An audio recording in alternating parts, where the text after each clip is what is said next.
can structure my discussion accordingly.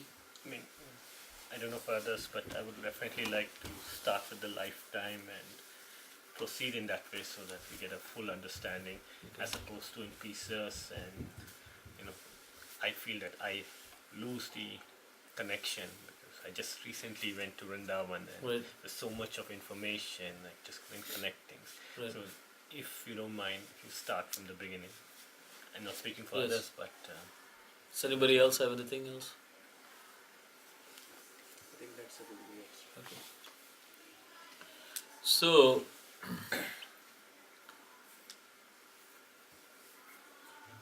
Chaitanya Mahaprabhu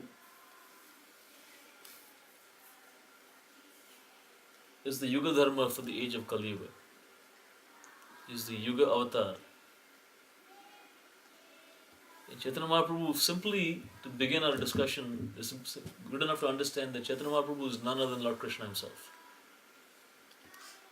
The verses in the Chaitanya Charitamrita that say, Shri Krishna Chaitanya, Radha Krishna Nahi Anya, Balram Hoilo Nitai.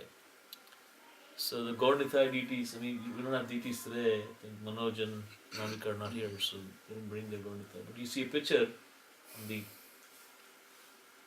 left hand corner of the altar. The personality on the right hand side is Gauranga, Shri Krishna Chaitanya, and the personality on the left is Nityananda. The Shastras teach us that Sri Chaitanya Mahaprabhu is none other than Lord Krishna himself. Sri Krishna Chaitanya, Radha Krishna Nayanya. So he is none other than Radha Krishna combined. And Balram Hoilo Nitai. And Balaram is Lord Nityananda himself. So I will speak very briefly about the birth of Chaitanya Mahaprabhu, because I think next week, if you all can come to the Gaur Purnima program, there will be more deeper discussions about his appearance pastimes. But I wanted to speak more about the position of Mahaprabhu, so that we can understand who he is. Then all the pastimes will make sense. And I'll speak about one pastime which one great scholar, his encounter with Mahaprabhu and how he realized that Chaitanya Mahaprabhu is Krishna himself. I'll speak that. So you get the context of who Mahaprabhu is. So, in any scenario, when we give respect, and the ultimate form of respect is worship,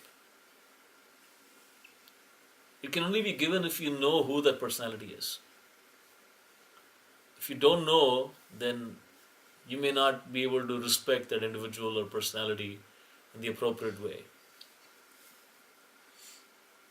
And that goes for any field, right?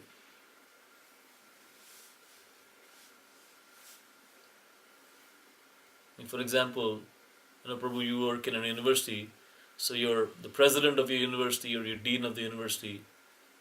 If he goes into a Walmart, the people in the Walmart are not treating him like the dean of the university or the president of the university. He's just another customer. They don't give him any more or any less respect than they would give any other customer. Because his jurisdiction is within that university, correct? I mean, so if he expects any additional respect when he goes to a Walmart, it's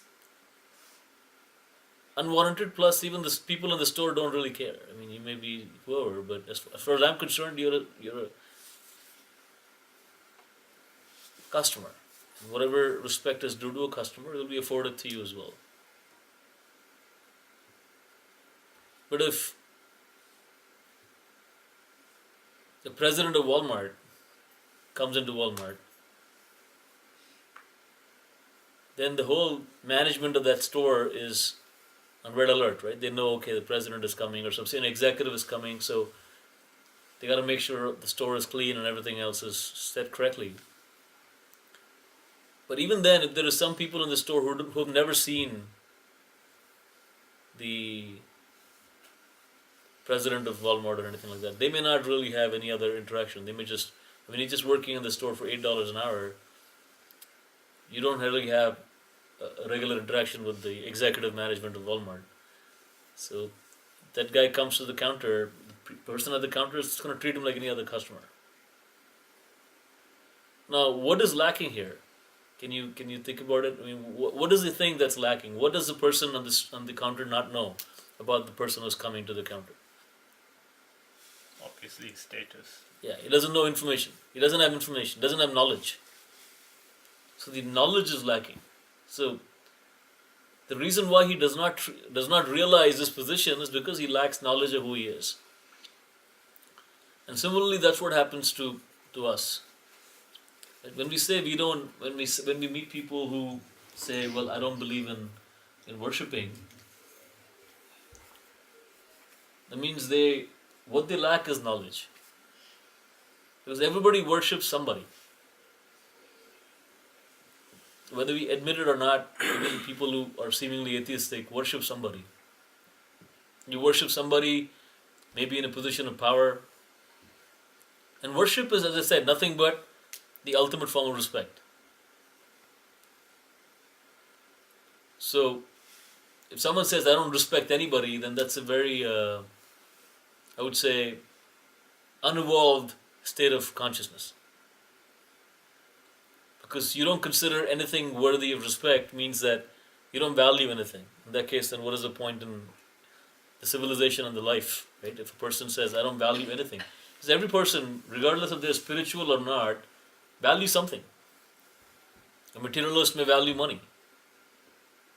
Right? A highly materialistic person may value money, and so people who have money are respectful for him. He thinks that, okay, that person has earned a vast amount of wealth in a short period of time, so that person's ability to earn that wealth is something that this person respects.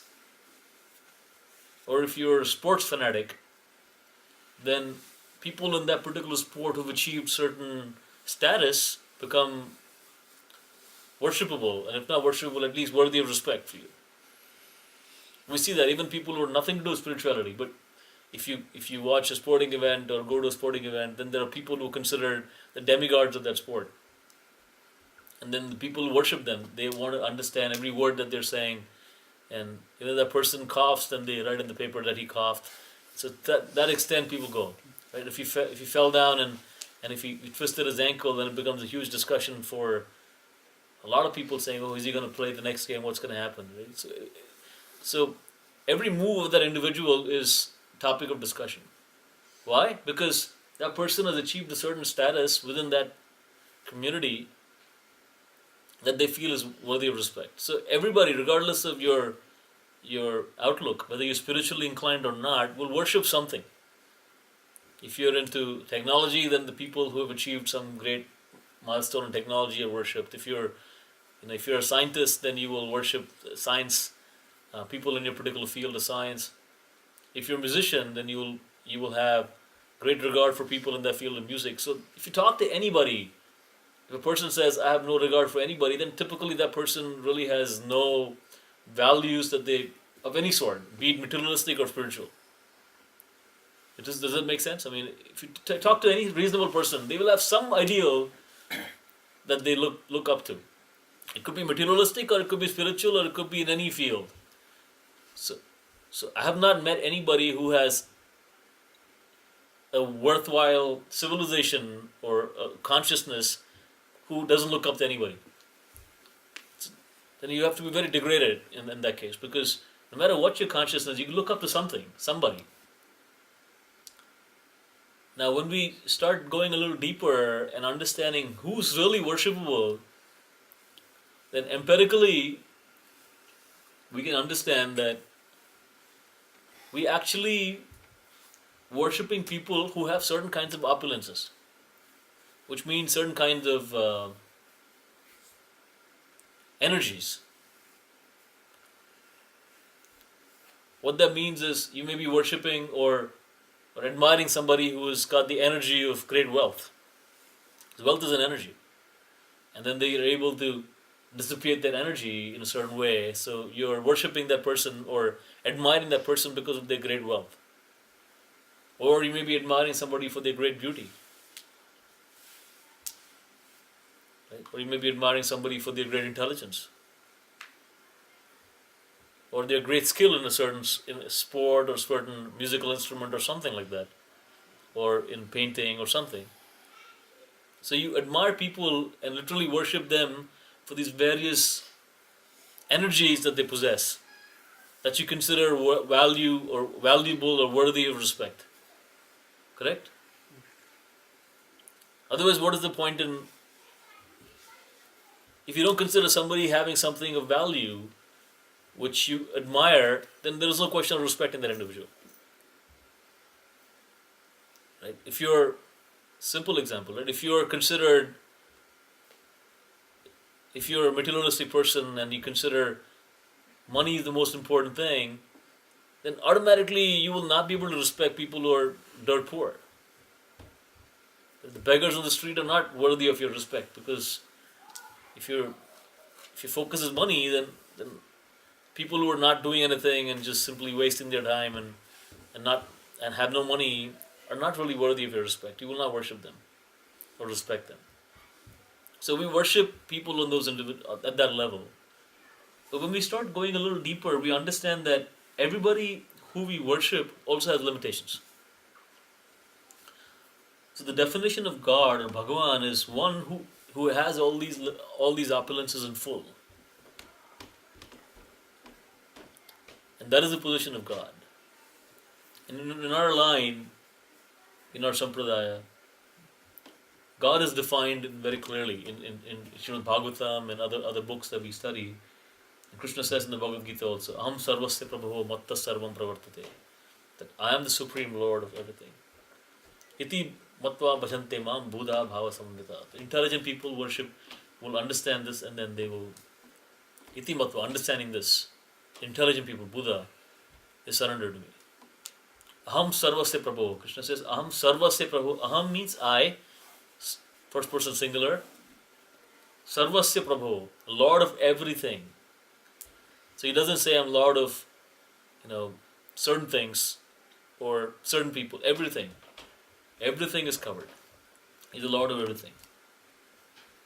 And that is the definition of God. And Chaitanya Mahaprabhu is that self-same Lord Krishna himself, is what the Shastras define. And so why did Lord Chaitanya come? Lord Chaitanya is the Yuga avatar, as I said earlier. And every Yuga has a certain Yuga Dharma. The Dharma, or the word Dharma is very interesting, because Dharma, what is your understanding of the word Dharma? Set of principles. Set of principles, yes. Yes. So, anybody else? It's kind of a duty also. Yes, okay. Principles is, so these are all different aspects of the answer. None of the answers are complete, but set of principles, duty, what else? Belief. You have to believe in it. Yeah, that is the only answer which is probably not accurate. Because if you, let's say you believe that you have to kill people, is that dharma? There are people who believe that, right? So, the problem with belief is that it's based on the mind. And the mind is fickle. So, what you believe and what I believe may be different things, and may have nothing to do with reality. Does that make sense? Yeah. So, if I start saying that I believe this and you believe this, let's believe this, then you're basing your whole paradigm of life on the mind, which is not reliable anyway. We know that. Today the mind is going to say A, tomorrow it says B, right? Like today, daylight saving time, right? And the alarm goes up. Everybody thought, maybe I can sleep 1 hour more. That's what your mind said. Your intelligence told you, no, I should get up. Although I don't want to go to the class, I should go. But your mind wants to sleep more. So mind is always tricky. So belief, and again, the reason I'm speaking this because you said that word belief. Our Vedic Shastras are not based on a belief paradigm. The Bhagavad Gita is not a belief paradigm. So, what that means is that it's not like Lord Krishna is asking you to believe anything in the Gita. If you read the Gita, all 18 chapters, 700 verses, there is no word that Krishna says you believe this and you will be saved. It's not a question of believing. It's a question of Lord Krishna gives you the science. So he says, Idam tute guhyatamam pravakshyami anusuyave jnana vijnana sahitam yat gyatva mokshase ashubhat. He says in the 9th chapter that Idam tute guhyatamam. This is the ultimate secret. Guhya means secret. Guhyatamam means uttam secret, highest secret. Idam tute guhyatamam pravakshyami. I'm speaking this anusuyave. Anusuyave means you're non-envious. Since Arjun, you're non-envious of me, you can only speak glories if you're non-envious. Because if someone speaks glories and the other person is envious, then he will not appreciate. He will only envy. Krishna is speaking glories to Arjun because he's non-envious. And he says, Jnana Vijnana Sahitam. What is the difference between Jnana and Vijnana? What does Jnana mean? Knowledge and realized knowledge. Right. So how do you realize knowledge? I mean, it's a good question. I'm not there. No, but I'm asking you, any knowledge, any mundane knowledge, right? Unless, of course, you see it in action. Simple thing, right? If someone says, yeah, water is made up of hydrogen and oxygen, that's knowledge. How do you realize it? Two ways. One is written textbooks, let's say. Instruction from teacher. Or That is knowledge. That is not Vigyan. That is Gyan. Vijnana means I should be able to practice a process which I can realize that information to be true for myself. That is Vijnana. Right? Vijnana means that I cannot simply make statements. So, in a way, Anybody can claim anything, right? But Vijnana means that if I claim something, then I should say, this is what I'm claiming, and you can follow steps A, B, C, D, and you should be able to realize that this is true. That is Vijnana. prove it to your mind itself. Then what would that? Again, don't use the word mind because, in Because English... I'm not understanding the word realize, because a lot of people talk realize, self-realization, things like that. What would it actually define realization actually mean? I'll give you a simple example. Right? And this is an example I use a lot when I teach. Right? So if I tell you, I ate this very nice rasgulla, and you've never eaten rasgulla before. So you ask me, what is rasgulla? I said, no, it's nice and it's sweet, and it's spongy, and it's really nice and sweet. And you try to imagine in your head, what is it? And it says, spongy and sweet? You have no concept. Like in Western world, there's no such concept of something that's spongy and dipped in liquid. And it says, like, what is it? So, is it like chocolate? No, it's not like chocolate. It's white. Is it white chocolate? No, it's not white chocolate either. So I'm trying to explain to you what it is. It's made of milk.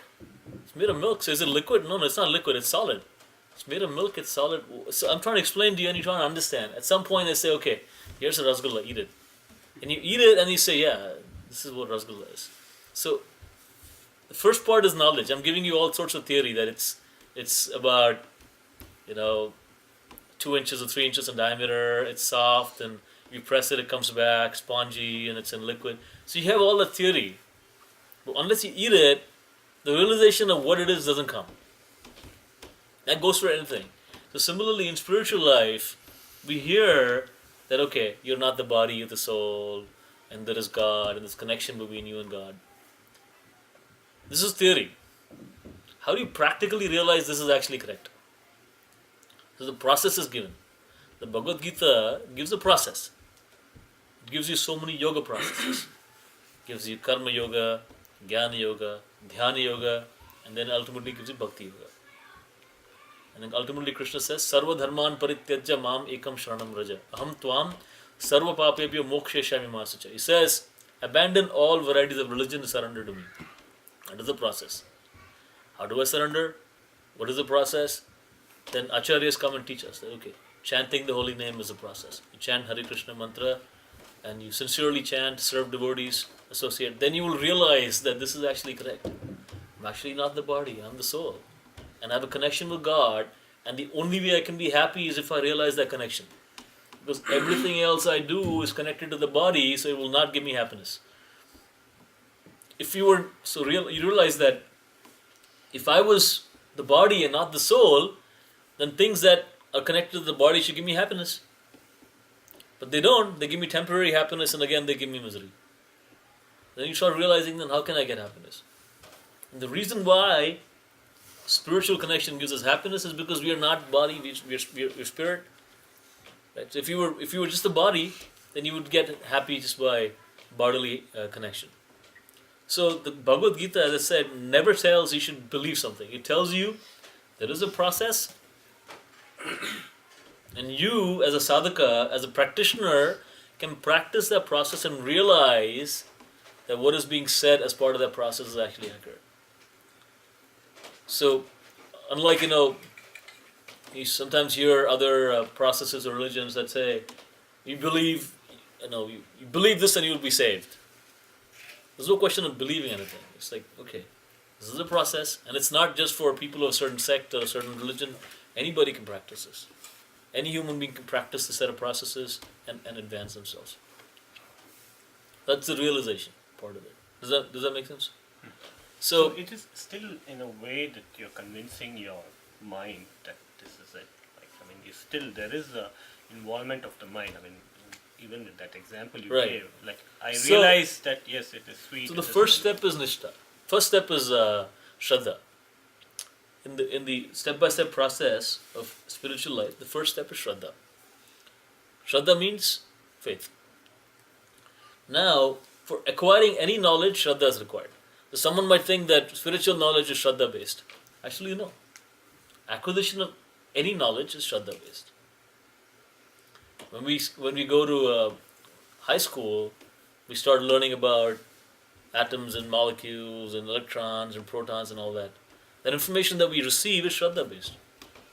At that age, we have no ability to even fathom what exists. And although there might be instruments like cyclotrons and so on that can actually visualize some of the stuff, you have no access to any of that.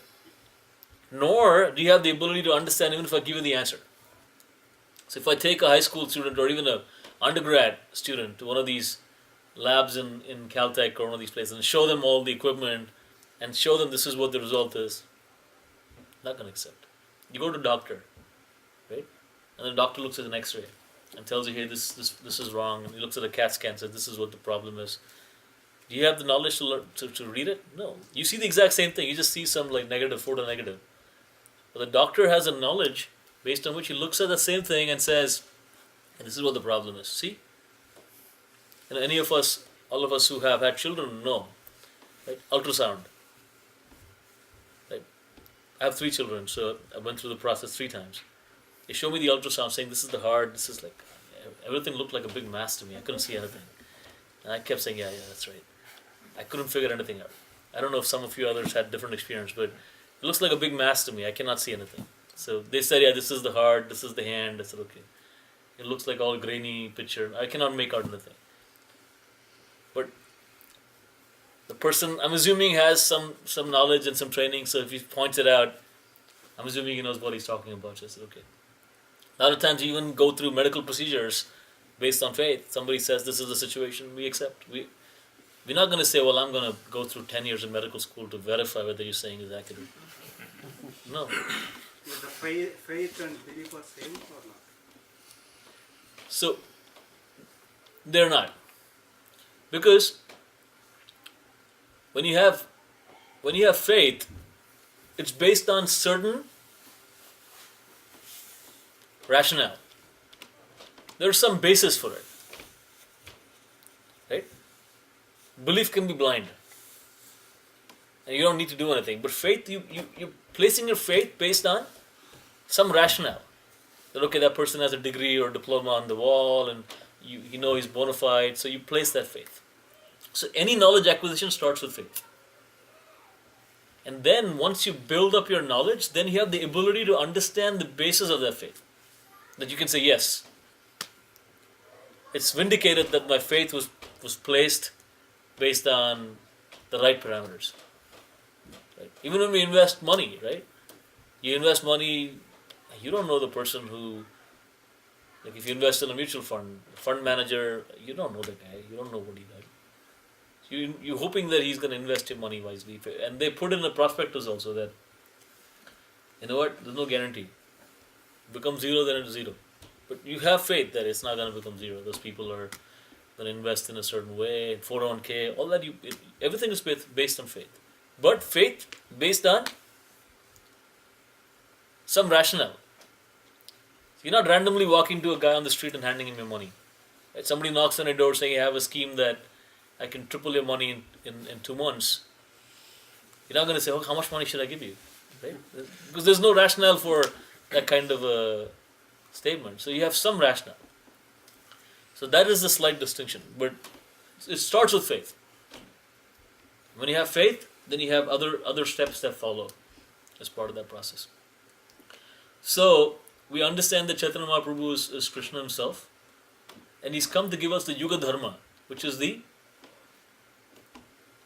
Yuga Dharma is chanting the holy name. So Dharma in this Yuga, Dharma means, you said principle, someone said set of rules, someone said the proper behavior, right? All put together. Is a constitutional position, essentially. What are you actually supposed to do, in one sense? What are you actually supposed to do in your life is to be happy. That is your dharma. As a jiva, your dharma is to be happy. Your dharma is not to be miserable or angry, it's to be happy. And the way to be happy is by reviving your connection with God. Like a fish out of water, you can give the fish anything else, but unless you put the fish back in water, you cannot be happy.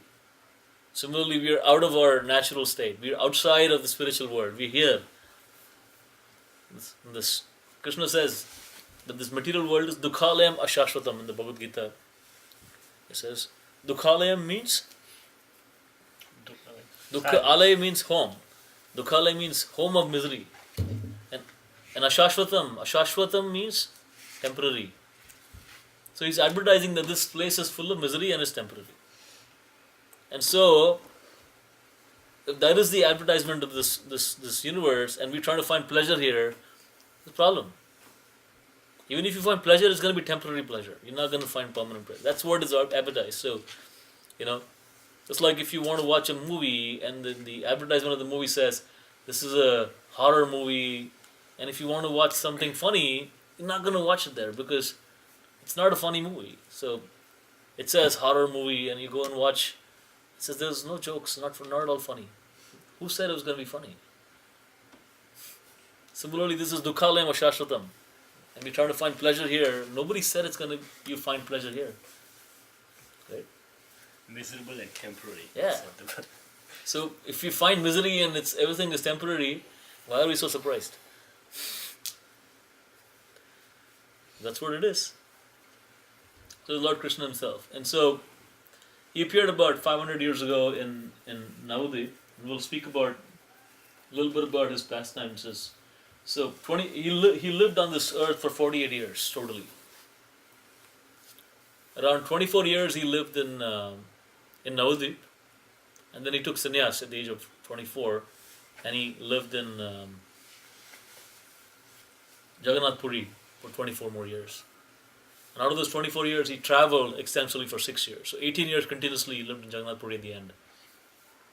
So I'll speak a little bit about a pastime about Chaitanya Mahaprabhu based on how he came to Jagannath Puri, and then how one great scholar realized he's actually Krishna himself. And then we can, through that process, understand a little bit about the Lord.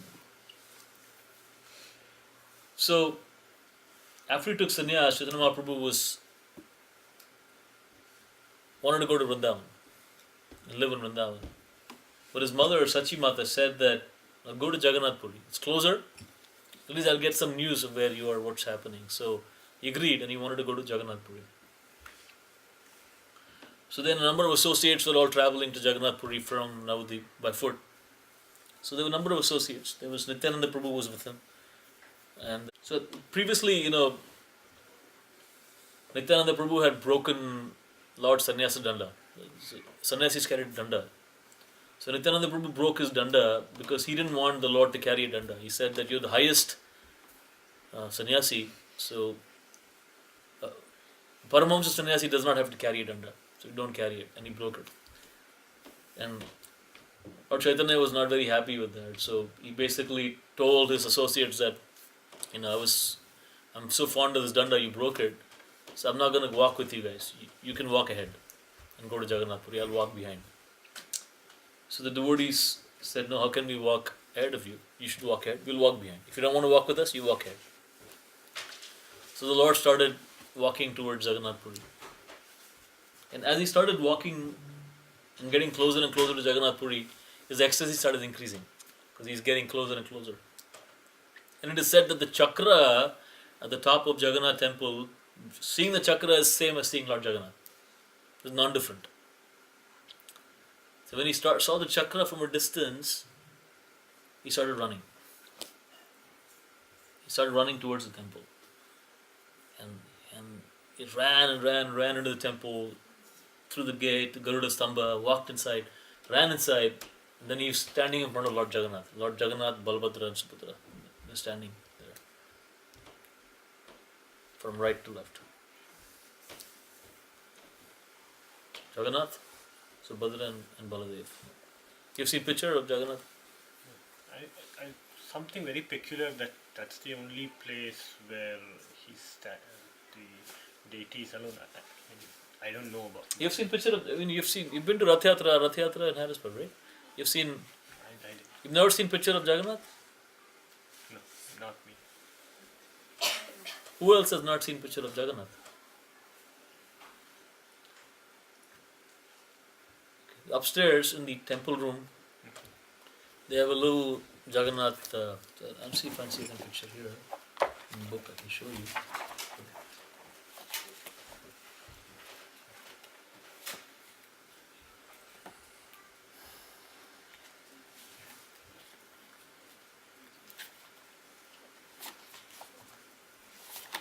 So here is the temple of Jagannath Puri. You can see this one.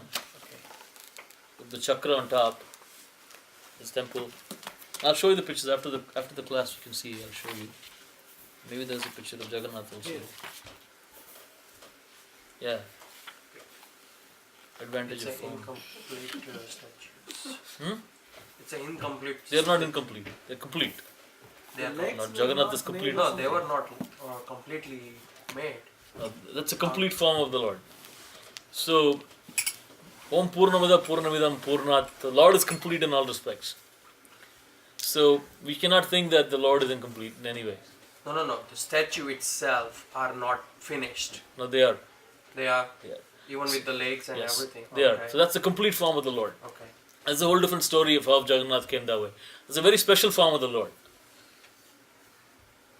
So, the story, and I'll tell you the story very briefly, because that's not directly, it's related to Jagannath. So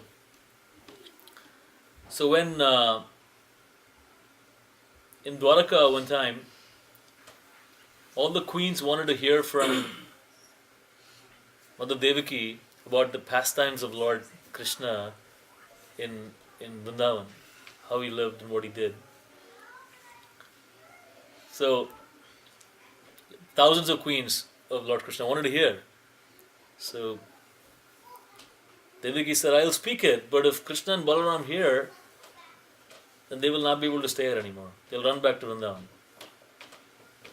So they make Subhadra, who's their sister, stand at the doorway and says, you alert me if Krishna comes. Right? And then she starts speaking the pastimes of Krishna in Vrindavan. So at that time, Krishna and Balaram come. But when she's speaking, even Subhadra is going into so much ecstasy, hearing those pastimes, and Krishna and Balaram stand on the two sides of Subhadra. And they also start hearing. When they start hearing, they go into ecstasy. They go into ecstasy, the eyes become really big. Like when we see that, when we also hear something astonishing, our eyes become big. So the eyes become big, and their limbs retract into their bodies, and they're in so much ecstasy And they're standing like that with Subhadra in the middle, Krishna on the one side, and Balaram on the other side. And then when the Lord realizes what's happening, he's going to ecstasy, he comes out of consciousness. In the meantime, Narada Muni says, I already saw this special form of the Lord. I saw your form in ecstasy. So the Lord gives him benediction that, okay, I'll come in this form in Jagannath Puri. So the form of Jagannath is complete. He's the Supreme Lord. He's complete in all respects. Now, from a materialistic standpoint, we may think that, okay, the hands are not shown, the legs are not shown, so maybe it's incomplete. But that form of the Lord is complete in itself for that particular darshan. So it's not like we need to add something to it. That form of the Lord is complete. The reason I said it's complete is because the form of Jagannath is complete in that aspect of the Lord. Right? So when Chaitanya Mahaprabhu saw the Lord Jagannath in front of him, he went in complete ecstasy, and he fell down unconscious right in front of the altar. He's completely unconscious, total ecstasy. So the guards of the temple there, sometimes the guards can be a little more overzealous. They saw, who is this person falling on the ground? So they brought sticks to beat this person, saying he's fallen on the ground and creating disturbance. And Lord Chaitanya Mahaprabhu was Ajana Lambita Bhujao, they used to call him. He was 7 feet tall, beautiful golden complexion, extremely beautiful. And his hands would reach to his knees. His arms were very long, would reach to his knees. So if you see a picture of Mahaprabhu here also, he's chanting and dancing, his arms were very long. And he would fall on the ground. So when these guards came to beat him, at that time, the king's main priest, his name was Sarvabhauma Bhattacharya. Sarvabhauma Bhattacharya was the greatest scholar of Vedic knowledge in all of Navadvip and Jagannath Puri and other places. He was a great scholar. And he was a Advaitavadi, the Advaita philosopher. And he was very much a follower of Shankaracharya's commentaries. And he was a great scholar. So when he saw the sannyasi fallen on the ground and he is completely lost consciousness, somebody's trying to hit him, he stopped the guard saying, no, stop. And then he took Chaitanya Mahaprabhu to his house. And he didn't know whether this sannyasi was dead or alive because he was having no movements, no pulse. They took a little fine cotton and kept it near the nose, and he could see slightly that the cotton was moving. So he realized that, okay, he's still breathing slightly, but he's in ecstasy, he's in trance, he's not coming out. So they tried to wake him up, not coming out. In the meantime, Nityananda Prabhu, Jagadananda Pandit, Mukunda and Damodar Pandit, they all reached Jagannath Puri, and then there's no sign of Chaitanya Mahaprabhu. So one of the associates there, one of the persons living in Jagannath Puri, his name was Gopinath Acharya.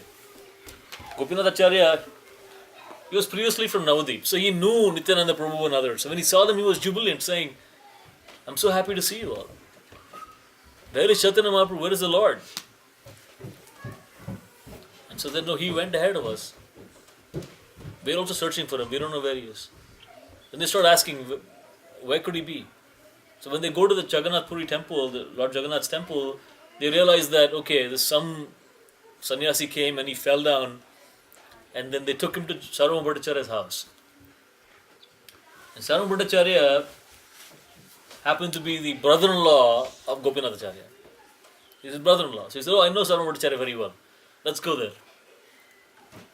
So they go there, and so the Lord is pretty much unconscious. He's lying down. And so says, Lord Gauranga is here. So then Sarvabhauma Bhattacharya is also surprised. So all these people have come. Who are these people? So then they all start chanting Krishna's name. They start loudly chanting Hare Krishna, Krishna Krishna, Hare Hare, Hare Ram, Ram Ram, Hare Hare. Louder and louder. There's a tumultuous kirtan. And finally the the holy names start penetrating the Lord, and he wakes up. And he also starts loudly chanting and dancing. Hare Krishna, Krishna Krishna, Hare Hare, Hare Ram, Ram Ram, Hare. This tumultuous kirtan. And Sarvabhattacharya is very surprised seeing all this. It's like this sannyasi god, obviously very effulgent and very wonderful, beautiful sannyasi. So, Sarvabhattacharya asks, so who's this sannyasi? Who's this? Gopinath Chattarya says, the Supreme Lord. The Supreme Lord Krishna himself. And Sarvabhattacharya is what? Maybe you're sentimentally calling him Supreme Lord because you may be attached to him. With a lot of people such, at least in India, there's so many people who walk around calling themselves a Lord. So, they're okay with that. He's not very convinced. He says, what is his name? He says, he's Sri Krishna Chaitanya. And he's a sannyasi. He took sannyas from, who did he take sannyas from? He took sannyas from Keshav Bharati. And in the Shankara Sampradaya, he took sannyas there. And so, Sarvabhattacharya says that, well, Bharati Sampradaya is not the highest. So even in the sannyasis, there are different classes, and he says Bharati Sampradaya is not highest. So I can reinitiate him in the Saraswati Sampradaya, which is much higher. He can be first class sannyasi. Gopinathacharya is saying, you don't understand. He's the Supreme Lord. What is this high class, low class? He took sannyas only for the purpose of preaching the holy name. So that people would properly respect that the information is coming from a sannyasi. Other than that, there is no purpose. He's the Supreme Lord. There is no high class or low class for him. He's the Lord. Why don't you understand? Sarvabhattacharya is like, what are you talking about? How can he be the Lord? You can explain to other people, but I know, I am a scholar of the Vedas. I know the Lord is called Triyugi. He comes in Satyuga, Treta Yuga and Dwapara Yuga. In the Vedas, there is no mention of the Lord coming in Kali Yuga. It's called Triyugi. So how can he be the Lord? The Gopinathacharya says that, no, what you're saying is correct. That's for Leela Avataras. But for Yuga Avatar, he will come every Yuga to establish Yuga Dharma. And in the Srimad Bhagavatam, very clearly explains that the Lord will come. It very clearly says, Krishna Varnam Tusha Krishnam Sangopangastra Parshadam Yagyai Sankirtana Prayar Yajanti Sumedasa. This verse is in the 12th canto of the Srimad Bhagavatam, where it says, the Lord will come in a color other than black, which is in a golden form, and Sangopangastra Parshadam. And he'll come with his associates, Parshadas, who are like his weapons. So unlike in the other yugas, when Lord Ramchandra came, he came with bow and arrow. Right? He doesn't come with any weapons. He comes as his associates as weapons. In Yagyai Sankirtana Praya, in his Sankirtan Yagya of chanting of the holy name is what he will propagate. And Yajanti Sumedasa. And Sumedasa means intelligence. Sumedasa means good intelligence. Only people with good intelligence can accept. He will propagate the chanting of the holy name, and only people with good intelligence can actually accept and understand. So when we preach to people to chant holy name and they don't understand, then we should realize that they are not Sumedasa. They don't have good intelligence to accept. Right? Just like you have this billboard for cigarette, and at the bottom they say cigarette smoking kills, causes cancer. Still people buy. So the information is there, but still people are buying, means that they don't have good intelligence. Correct? Can they claim to be very intelligent? If they see a sign that this kills you, yes, I should buy it. And should spend money and buy it so that I can get killed or get some deadly disease. So it's lack of intelligence. So lack of intelligence is everywhere. You should not be surprised. Information is out there, but still people don't understand. So he says, Bhagavatam says, he's the Supreme Lord.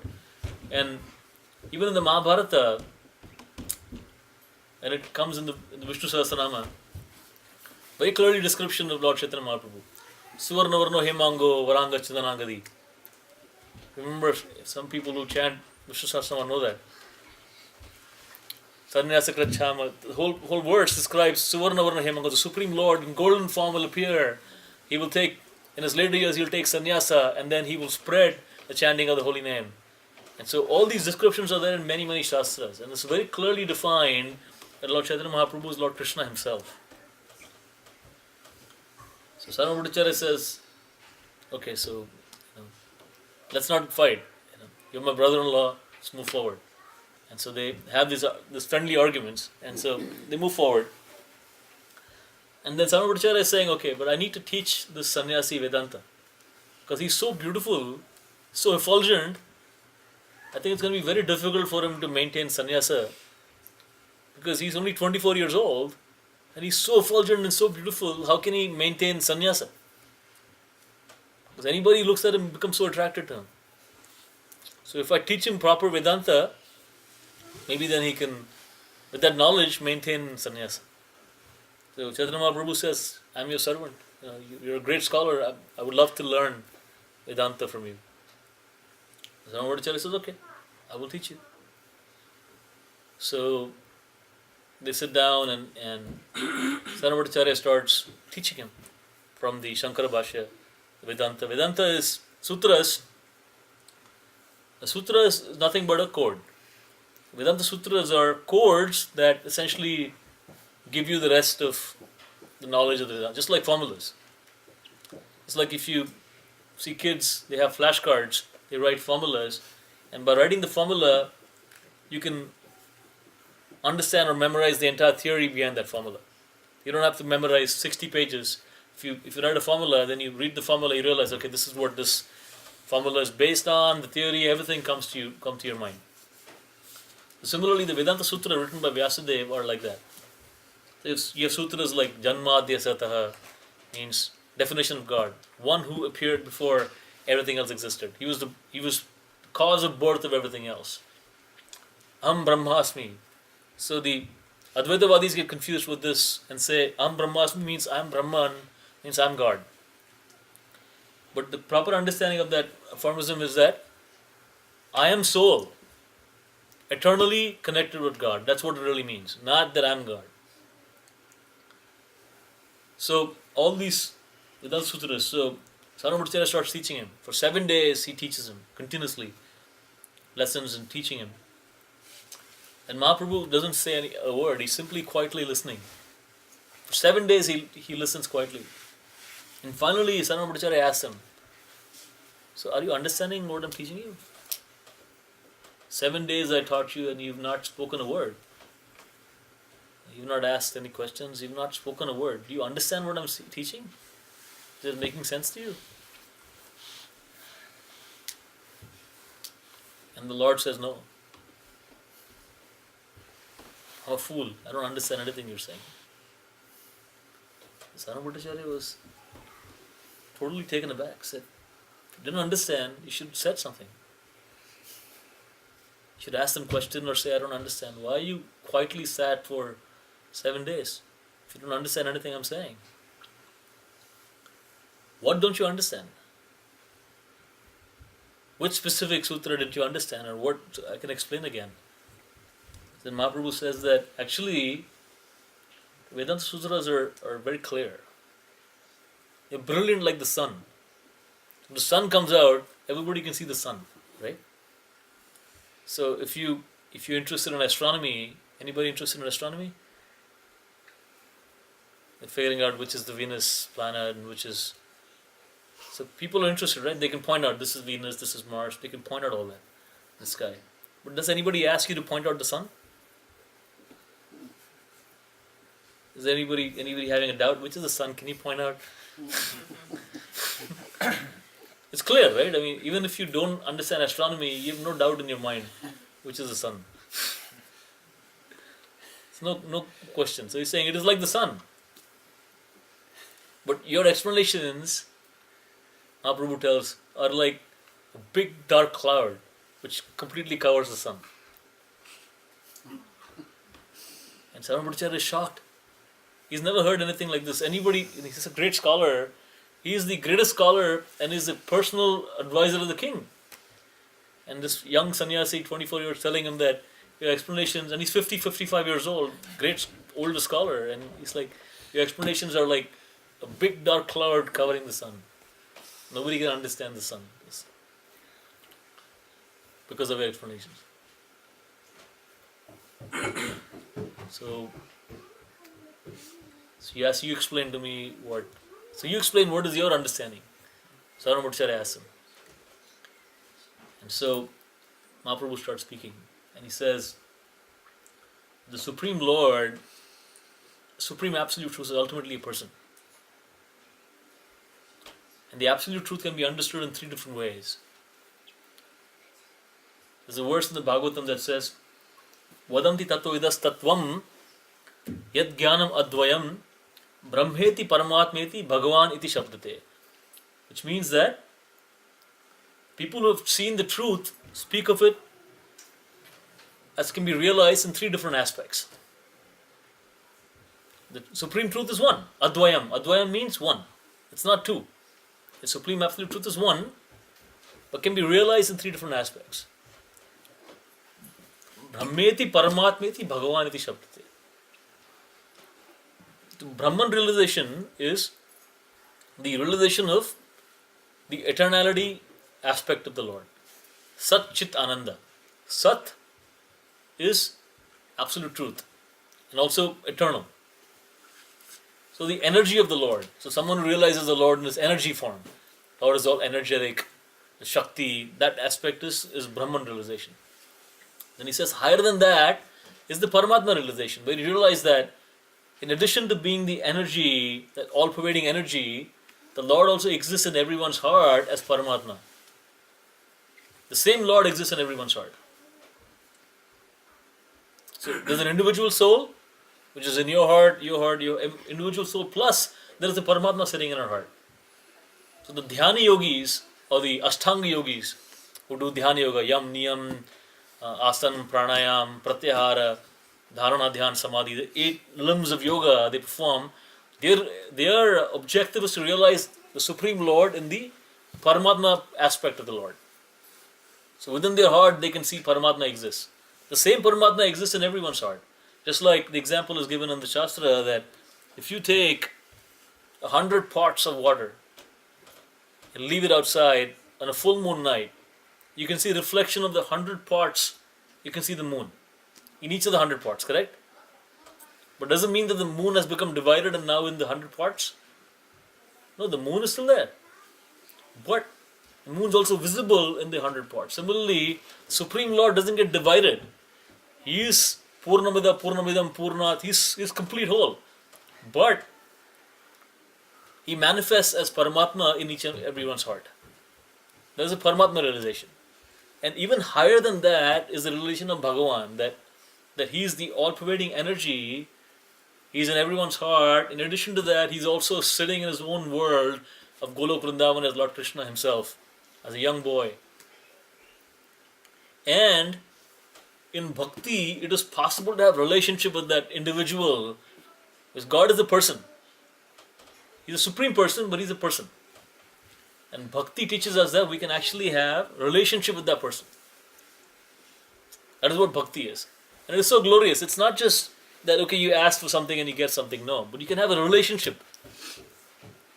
If you have Laddu Gopal, you can have relationship with Laddu Gopal as a parent. Right?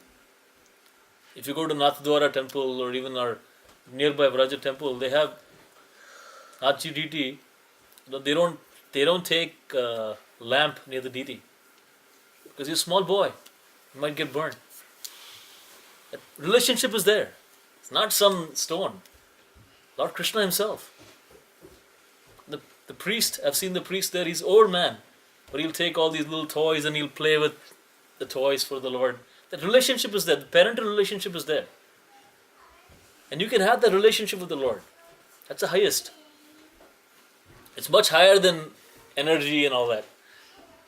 It's the highest relationship. And Lord Chaitanya Mahaprabhu says that is the highest. The Lord is not just energy. He's actually a person. And you can actually have a relationship with that person, Lord Shri Krishna. That is the import of Vedanta Sutra. And Saranamurcharya is completely floored. And no one has ever, talked to him like this. And then Mahaprabhu asked him, so you explain to me, what is the meaning of this verse? There's a verse in the Srimad Bhagavatam that goes like, Atmaramascha muniyo nirgranta rukrame, nirgranta apyurukrame, kurvanti ahitakim bhaktim, nittam bhuta guno hari. So words is there.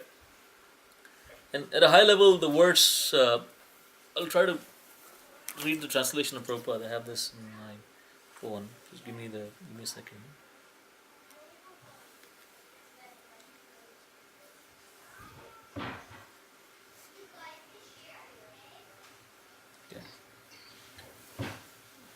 Atmaramascha muniyo nirgranta apyurukrame kurvanti ahitukim bhaktim ittam bhuto guno hari. This verse means of all varieties of Atmaramas. Atmaramas are ones who are satisfied with themselves, self-satisfied, fully self-realized. They don't need anything from anybody else. All varieties of Atmaramas or self-realized people, especially those established on the platform of self-realization, they are freed from all kinds of material bondage. They have no material bondage. They don't need anything from anybody. Even they desire to render unalloyed devotional service unto the personality of Godhead Sri Krishna.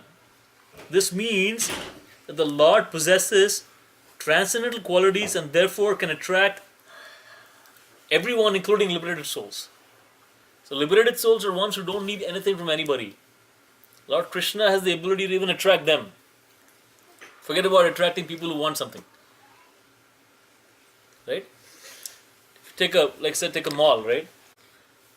And before he realized this, when they were arguing with Gopinath Acharya, I was explaining that they were arguing and Sarvabhaumacharya was not understanding. Gopinath Acharya told him something. He says that although the Lord is in your house, you're not able to understand He's the Supreme Lord because you don't have His mercy yet.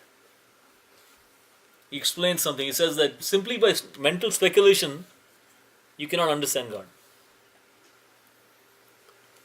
Intellectually, you can never understand. Because if you can intellectually understand, that means He's fitting finitely in your intelligence. He's infinite. Our intelligence is infinite. Right?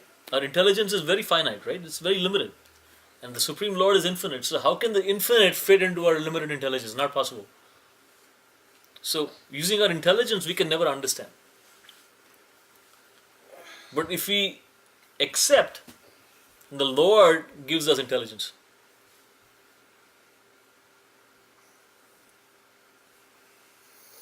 Tesham satadiktanam, Krishna says in the Gita, 10th chapter, Tesham satadiktanam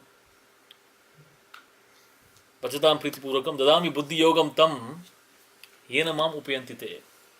It says, dadami buddhi yogam tam. If you surrender to me, I will give you the buddhi yoga, the intelligence to understand. But externally we cannot. If He gives mercy, then, so that's what Gopinath Acharya says, that since you have not surrendered and you don't have the mercy of Mahaprabhu, you can only argue, but you will never appreciate, never understand. But finally he got the mercy, so he was able to understand, yes, the Supreme Lord Himself. So next morning, early morning, Sarvabhaumacharya has so much ecstasy that he usually gets up very early in the morning and finishes all his rituals. This morning, he doesn't get up. And Chaitanya Mahaprabhu was already gone to Jagannath Puri temple, and he brought back Mahaprasad.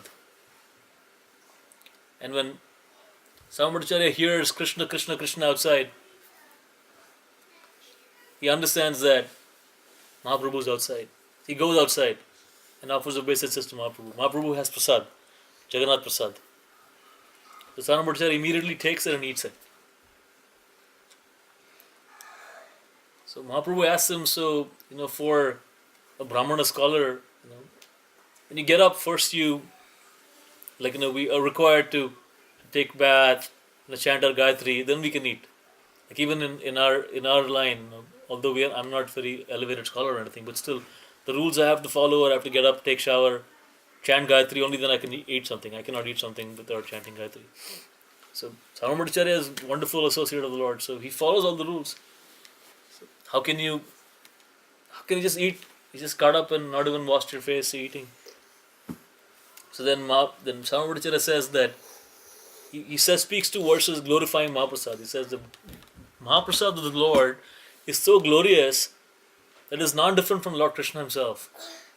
That as soon as prasad is received, even if it is stale or dry, come from far off place, you should immediately honor. No rules and regulations apply. Prasad should take. So he glorifies prasad. And when he hears that, Mahaprabhu is ecstatic. He says, Jai. And all the other devotees come. Gopinath Acharya, everybody, they're jubilant. They're chanting the holy name, saying, no, Sarvabhauma Bhattacharya has realized. He's got the mercy of Mahaprabhu. So the devotees, they don't have this feeling that, okay, he was defeated. They're jubilant that he received the mercy of Mahaprabhu. Not that they felt, oh, see, he was initially arguing, so now he got defeated. That was not the mood. They're jubilant that Sarvabhauma Bhattacharya got the mercy of the Lord. And only by getting the mercy of the Lord, he can progress. So Sarvabhauma Bhattacharya became a great associate of Lord Chaitanya.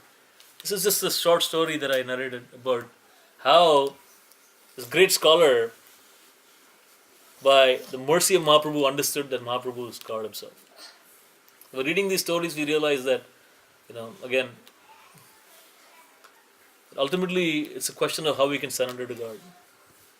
And intellectually we cannot understand. So, we'll stop here. You can ask any questions.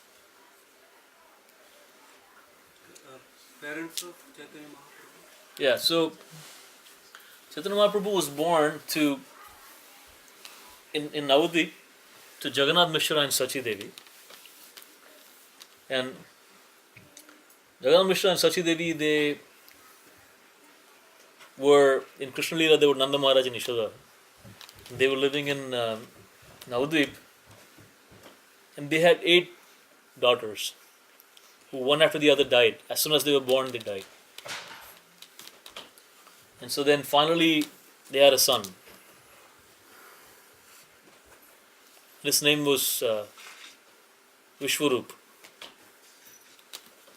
And he was actually Lord Balaram himself. And after a few years after that, they had another pregnancy. Jagannath Mishra felt that the whole spiritual world has actually entered his heart and then transferred to the heart of Sachi Mata. And she also said, I'm feeling the same thing. And normally, a pregnancy lasts for 10 lunar months, a little over 9 months. But 12 months had passed and baby was not making any attempt to come out. So they approached Nilambur Chakravarti. Nilambur Chakravarti was the father of Sachi Mata. He was also a great astrologer. So they asked him what is happening. See, based on astrological calculations, he said that he will come. He's waiting for an auspicious time. It's his time to come, and he will come on the Purnima of the month of Falgun, and that's also going to be a lunar eclipse that day. He'll appear that day.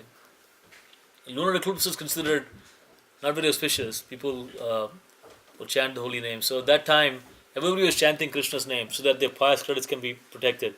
Everybody was chanting Hari Bol, Hare Krishna. Everybody was chanting loudly and bathing in the river. And even the Yavanas and the Muslims and everybody else were also chanting, mocking the people who were chanting. So literally everybody was chanting the holy name. And at that time, Lord Mahaprabhu appeared. Around 7 o'clock in the evening, during the lunar eclipse. His father was Jagannath Mishra and Sachi Mata was his mother.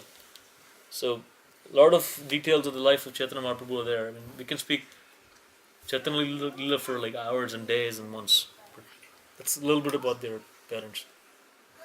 What about his memoirs when he traveled extensively? So all that is written in 2 books.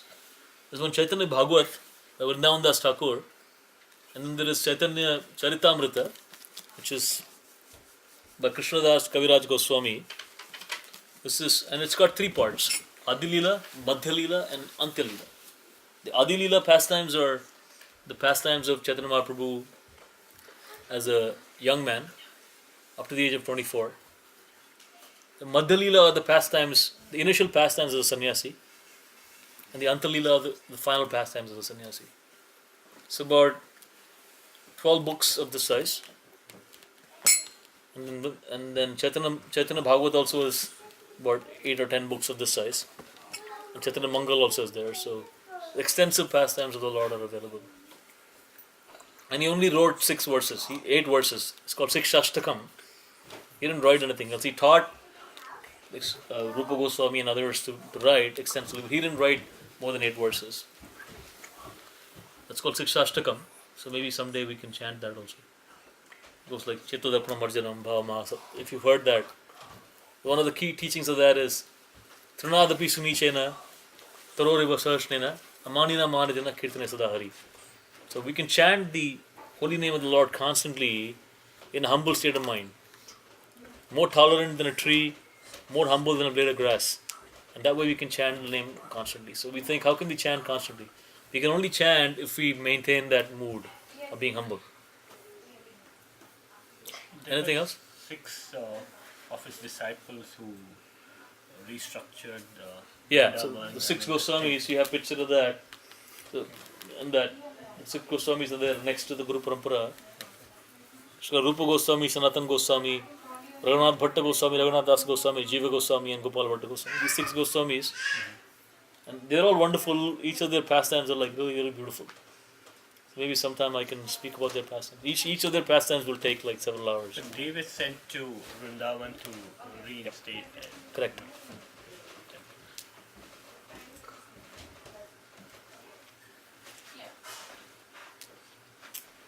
Okay. Anything else? Yes, bro. Suhanu Bhattacharya. Sarvabhauma. What are they? Sarvabhauma Bhattacharya. Okay. So when he saw, when he took Chaitanya Mahaprabhu and he realized that he is the form, then why did he go into again telling him about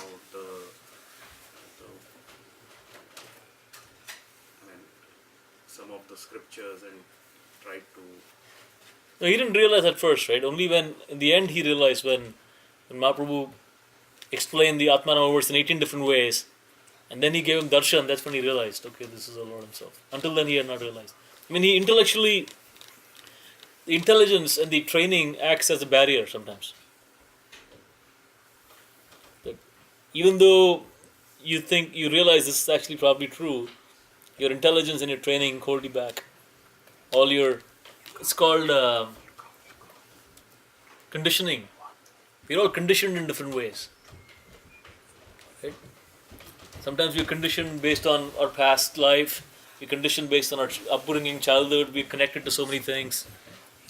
Some people have so many rituals that they hold on to. This ritual, that ritual. I'm doing, from childhood I've been doing Shani Puja. I've been doing that Puja. I've been doing this. How can I leave all that? How will they be upset? My parents asked me to do this. I realize, Krishna says, Sarva Dharman Parityaja Mamekam Shranam Raja. When we realize that is the truth, what difference it makes? Right?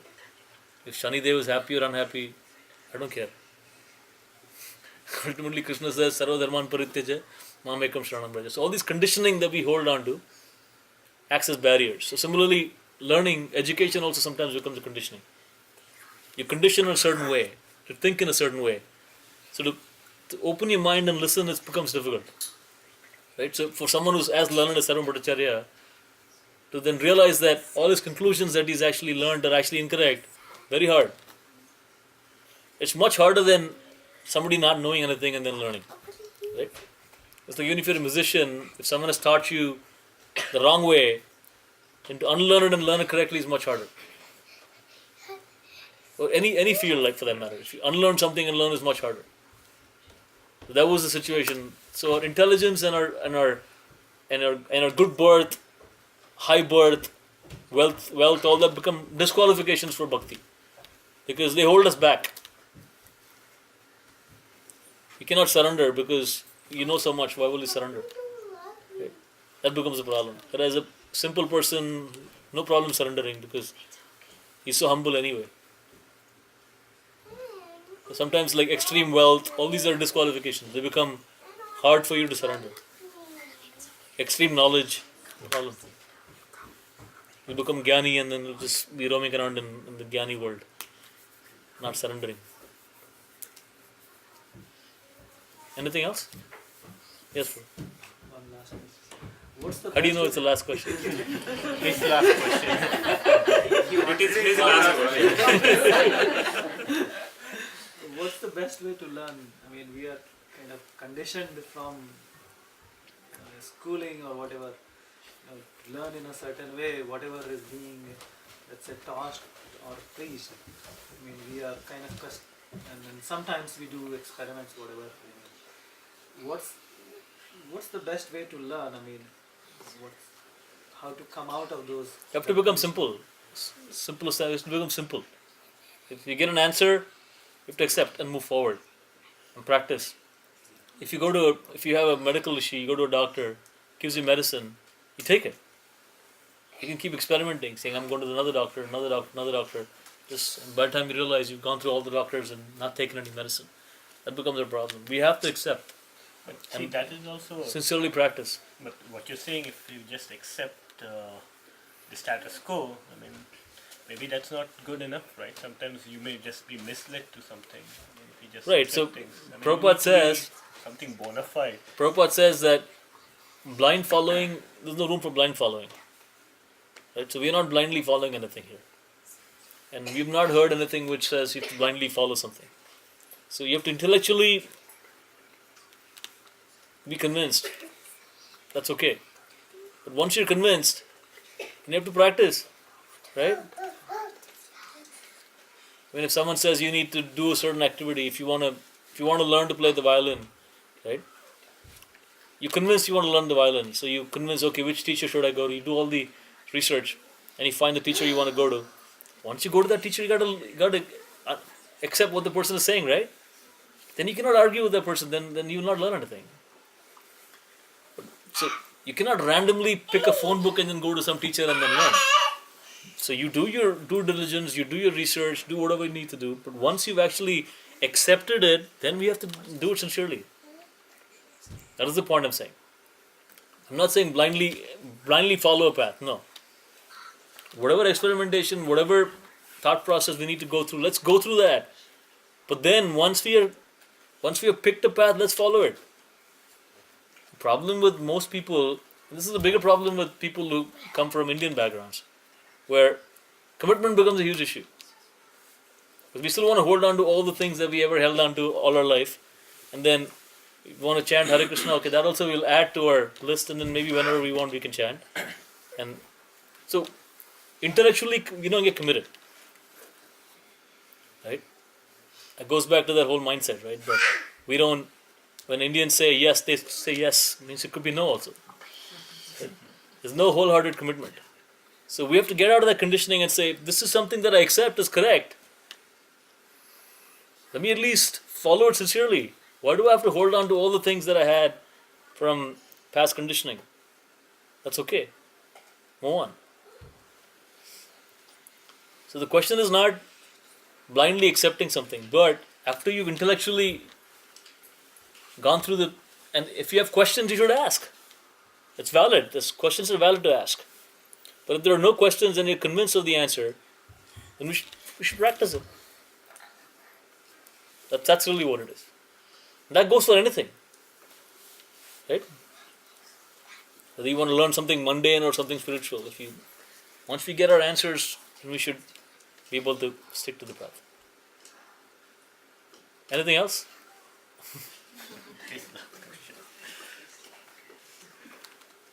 Okay. Good. It's almost 12:40, so we'll stop. We'll do Arati. Thank you. Hare Krishna. Looks like Devendra's Still on the meeting went long. Huh? That was going to be 10 minutes. There is no